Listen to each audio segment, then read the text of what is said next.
এই যে সবাই দেখেন কীভাবে ফ্রান্স ফাইভের ফ্রান্স ওয়ালিং করতে আছে, এটাকে 6G ওয়ালিং পজিশন বলা হয়। এই ফাইভটা এভাবে থাকবে, আপনি ওয়ালিং করবেন, এটাকে 6G ওয়ালিংয়ের পজিশন বলা হয়। অলরেডি 6 প্রকার ওয়ালিংটা এই জায়গায় মারা হয়, এই কারণে এটাকে 6G ওয়ালিং বলা হয়। আমাদের বাংলায় বলে 6 প্রকার, 6 নাম্বার, 6টা প্রকার 6টা সিস্টেমে ওয়ালিংটা হয়, তাই এটাকে 6G ওয়ালিং বলা হয়।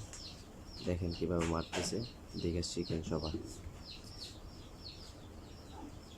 আপনার 5 ঘুরান যাবে না, আপনি নিজে ঘুরবেন কিন্তু 5 ঘুরতে পারবেন। যদি আপনি নিজে ঘুরেন তাহলে হইব 6G ওয়ার্লিং, আর যদি আপনি 5 ঘুরান তাহলে হইব যে 1G ওয়ার্লিং। কেননা আপনি এক জায়গায় খেলে দিয়েছেন, 5 ঘুরতেছে নিজে নিজে, তখন ওয়ার্লিংটা হয়ে যাচ্ছে এটা 1G ওয়ার্লিং হয়ে যায়। দেখেন দেখে শিখেন সবাই।